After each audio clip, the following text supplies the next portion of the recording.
What is going on YouTube? It is FlopFish here, and welcome to another Call of Duty Ghosts gameplay commentary. Today, I am playing some Blitz on Whiteout using the AK-12 with a silencer, some grip, and some snow camo because it helps me blend in on this map even though you really can't see gun camo too well. Anyways, enough about that. Today is a great day because I just finished my exams. So on a really good positive note because, yeah, exams are absolutely horrible. And, done for winter break, which is absolutely awesome. And then I decided to look over and go to my textbooks, which is normally the first thing you do after your exams, especially in university. And just like, oh, I don't need these anymore. What am I going to do with them? And you really have two choices. You can either keep them or you can sell them. And typically, most university students just choose to sell them because guess what? I'm never going to look at that textbook ever again in my life. So it's just going to sit there and do absolutely nothing other than take up space or be a nice paperweight, which actually for the most part they are during the year. But, I'm going to go and, see if any of my friends need them. None of them do. Alright, so let's move on to my university's bookstore because, hey, they buy back books. I think that'd be a good place to sell them, right? They'll give me some money for them, probably some decent money. I pay like $200 for this books. They sell them for like 150 used. So I think they'll give me back a pretty fair price, And yeah, no.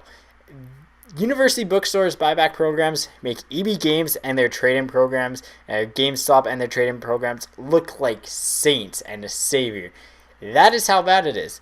Let's put it this way, it's a mess. You're going to be spending like $200 on a textbook and they're just going to be like, yo, that'll be like $50. And you're just like, what? I spent $200 on that. I got $50 back and I didn't even use it like once during the year. Well, what's the point of having a textbook to begin with? Which frankly, in a lot of my classes this year, I maybe opened my textbook once. And I think that was only for one class. And that was my cheapest textbook. Ironically, because most of the stuff is available via the PowerPoint slides, and if you pay attention in class, a lot of times professors aren't really going to get super mad at you, and you're still going to be able to get a pretty good mark. And actually, a lot of them don't even refer to the book, and they're just kind of, like supplemental reading, as they like to call it, to further enhance your knowledge, which, hey, you know what, they might do that, but let's be serious here. How many people actually sit back and read textbooks all day? Especially ones that are so dry that you're pretty much scratching at your eyeballs, wondering why the heck I am doing this, and you really realistically only do it before an exam. Now, that's not the only problem with textbooks in university, They're really expensive to begin with, and you have a lot of problems getting trade-ins on them, right? Those are two issues right there. So far, not so good. Next, they throw in these awesome little curveballs, such as making a new edition of the textbook, which is my personal favorite, or, well, least favorite, because guess what? All they do is, change a chapter around, and guess what? New edition. We're not going to take back your book, and we're going to charge full price for the new one, and since there's no used editions, everyone's going to have to pay for a new one, which is absolute garbage, and it really needs to change, because, if you're spending that much money on a textbook, and all they do is change a chapter around, as in, the order of the chapters. They'll put in chapter 5 where chapter 13 was. That's all they'll do. That's all they'll do to change it. It's that bad. I'm not even joking when I'm saying that. That happened to two of my books from last year, from first year. It's just like, why? Why? It's the exact same textbook. So you can sell it to the first years and stuff, but for the most part, they're really not going to take the book because it's not the right one as described by the prof. And you know what? We pretty much just have a worthless piece of $200, or so you think, and you're just looking online trying to sell it.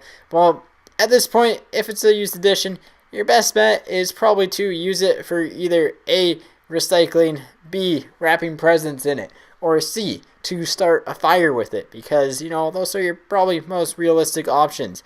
And yeah, it's that bad. I'm not even joking. It gets better though. There's these little things called online access codes that are really starting to pop up in a lot of textbooks, and they're just everyone's best friends. No, they're not. They're absolutely horrible. And again, it's a policy almost as bad as YouTube's new content ID system. Because guess what? If you guys hate DRM, you're going to hate this even more. And you want to know why you're going to hate it? Because you need the online access code to access stuff that you get marked on. That's right.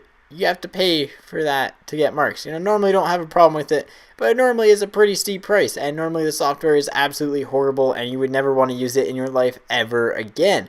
And that's where the next problem comes in, because these codes are only one-use codes, which means that, yeah, one-use code, not exactly good. You can't exactly sell it back because the people in that course next semester or next year taking it are going to need that online access code. And generally what they do is they make that online access code the same price as the frickin' textbook itself, or like, I don't know, $50 less, and to buy the online access code. So for example, we'll take my first year psychology book. Now, to buy the textbook alone used from my university was $100, which, you know what, looking at it, not that bad, especially when you see the price of the online access code and the book being $180 brand new, which you're just thinking, you know what, it's probably a good deal to get the book used. But when your professors require you to use the online access code in order to get your grades in that class, guess what, you're going to have a little bit of a problem there, because, yeah, you kind of need that code. And when you go to find out the price of the code, you're going to find out it's something like $110, which all of a sudden makes your $100 textbook and $110 access code $210, as opposed to $180, $190 that it actually was bundled together brand new. Now, at the same time, buying a textbook used, guess what? You're being friendly to the environment, you're being green, and you're saving trees, which is exactly what we're geared to do, right? We want to preserve everything we have, and guess what? You're not going to be able to do that if you're buying your textbook used, because you're going to be losing some of that paper, and you're going to be spending more paper as far as getting your textbook and your online access code, which in my opinion is absolutely garbage.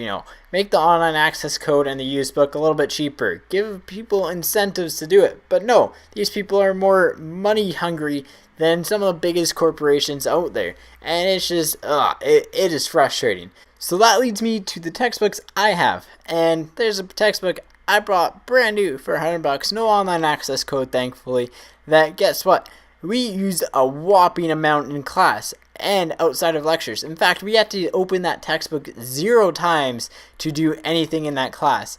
And, what's the point of having a textbook if you don't use it at all? Especially when it's $100 that weighs 500 pounds because it's got 7,000 pages in it. I just killed a tree for nothing buying that textbook, man. I mean, come on.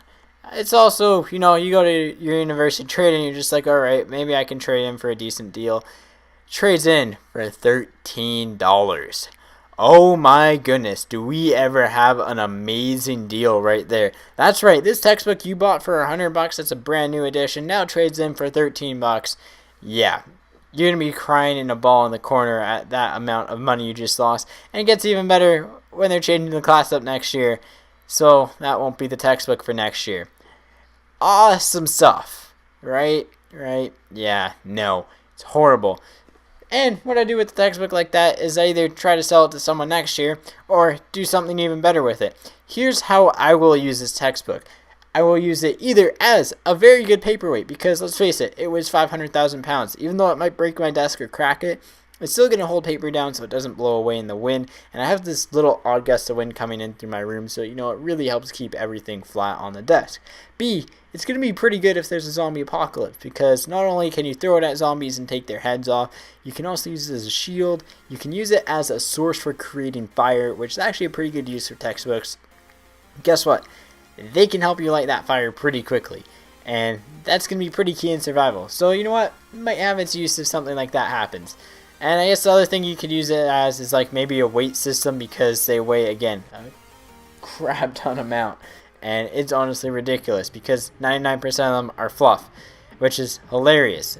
Anyways, that is pretty much about it with me and textbooks, because I don't like textbooks. I don't think anyone here likes textbooks, and especially in university, because they're just absolutely brutal. However, I will say I had one textbook this year that was absolutely awesome, because it was just readings that the prof assigned to us, and it was like $18, and it was actually relevant and good for the course. Anyways, hope you guys enjoyed the video. As always, take it easy and peace out.